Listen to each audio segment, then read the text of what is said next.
श्री गणेशाय नमः। तिल चौथ की कथा। एक शहर में देवरानी जेठानी रहती थी। जेठानी अमीर थी और देवरानी गरीब थी। देवरानी गणेश जी की भक्त थी। देवरानी का पति जंगल से लकड़ी काट कर बेचता था और अक्सर बीमार रहता था। देवरानी जेठानी के घर का सारा काम करती और बदले में जेठानी बचा हुआ खाना, पुराने कपड़े उसको दे देती थी। इसी से देवरानी का परिवार चल रहा था। माघ महीने में देवरानी ने तिल चौथ का व्रत किया। 5 आने का तिल व गुड़ लाकर तिलकुट बनाया।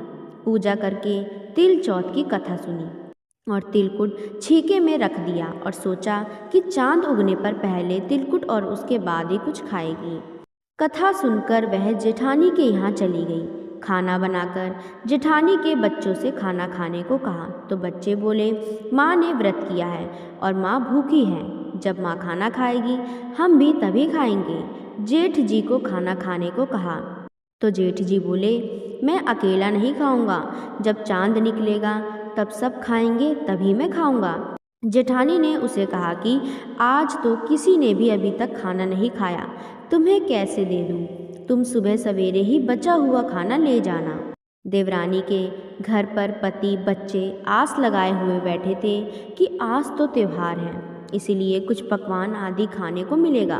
परंतु जब बच्चों को पता चला कि आज तो रोटी नहीं मिलेगी तो बच्चे रोने लगे। उसके पति को बहुत गुस्सा आया।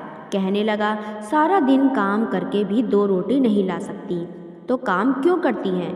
पति ने गुस्से में आकर पत्नी को कपड़े धोने वाले धोवने से मारा। धोवना हाथ से छूट गया तो पाटे से मारा।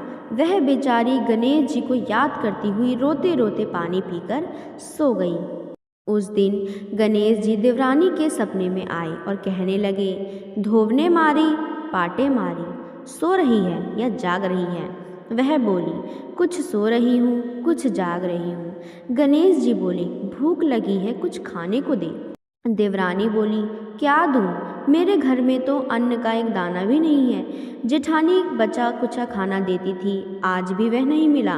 पूजा का बचा हुआ तिलकुट छीके में पड़ा है, वही खा लो। तिलकुट खाने के बाद गणेश जी बोले, धोवने मारी, पाटे मारी, निमटाई लगी है, कहाँ निमटे? वह बोली, यह पड़ा घर, जहाँ इच्छा वहाँ निमट लो। फिर गणेश जी बच्चे की तरह बोले, अब कहाँ पोछूं? नींद में मग्न अब देवरानी को गुस्सा आया। कब से तंग किए जा रहे हैं? सो बोली, मेरे सर पर पोछो। और कहाँ पोछोगे? सुबह जब देवरानी उठी तो देखकर हैरान रह गई कि पूरा घर हीरे मोती से जगमगा रहा है। सिर पर जहाँ विनायक जी पोछने कर गए थे वहाँ हीरे के टीके व बिंदी जगमगा रहे हैं। उस दिन देवरानी जेठानी के यहाँ काम करने नहीं गई। बड़ी देर तक राह देखने के बाद जेठानी ने बच्चों को देवरानी को बुलाने को भेजा। जेठानी ने सोचा कल खाना नहीं दिया, इसीलिए शायद देवरानी बुरा मान गई है।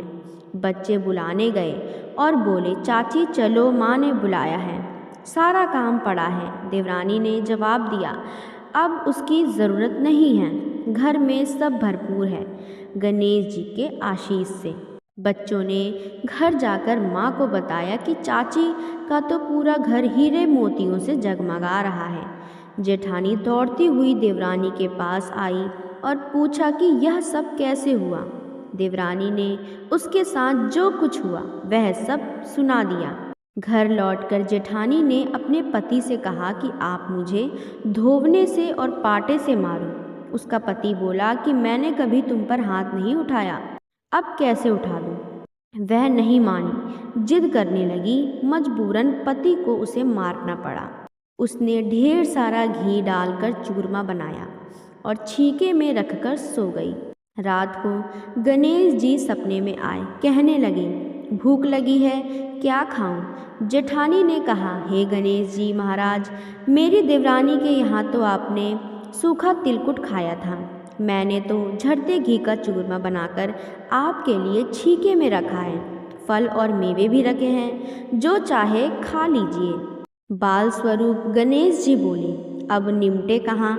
जेठानी बोली, उसके यहाँ तो टूटी फूटी झोपड़ी थी, मेरे यहाँ तो कंचन के महल हैं। जहाँ चाहे वहाँ निमटो। फिर गणेश जी ने पूछा, अब कहाँ पोंछूं? जेठानी बोली, मेरे ललाट पर बड़ी सी बिंदी लगाकर पोंछ लो। धन की भूखी जेठानी सुबह बहुत जल्दी उठ गई। सोचा घर हीरे जवाहरात से भर चुका होगा, पर देखा तो पूरे घर में गंदगी फैली हुई थी। तेज बदबू आ रही थी। उसके सिर पर भी बहुत गंदगी लगी हुई थी। उसने कहा, हे गणेश जी महाराज, यह आपने क्या किया? मुझसे रूठे और देवरानी पर टूटे। जेठानी ने घर की साफ सफाई करने की बहुत कोशिश की, परंतु गंदगी और ज़्यादा फैल गई। जेठानी के पति को जब मालूम हुआ तो उसे बहुत गुस्सा आया और बोला, तेरे पास इतना सब कुछ था, फिर भी तेरा मन नहीं भरा।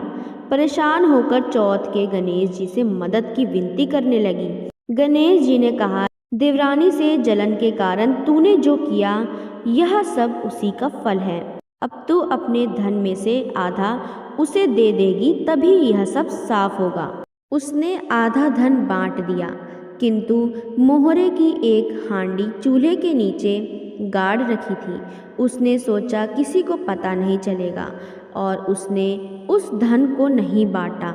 उसने कहा, हे गणेश जी, अब तो अपना यह बिखरावट समेटो।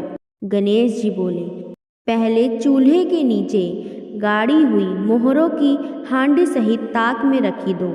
सुई के भी 2 हिस्से कर। इस प्रकार गणेश जी ने बाल स्वरूप में आकर सुई जैसी छोटी चीज का भी बंटवारा किया और अपनी माया समेटी। हे गणेश जी महाराज, जैसे आपने देवरानी पर कृपा की, वैसे ही सब पर करना। कहानी कहने वाले, कहानी सुनने वाले व हुंकारा भरने वाले सब पर कृपा करना, किंतु जेठानी को जैसी आपने सजा दी वैसे किसी को भी मत देना। बोलो गणेश जी महाराज की जय। चौथ माता की जय।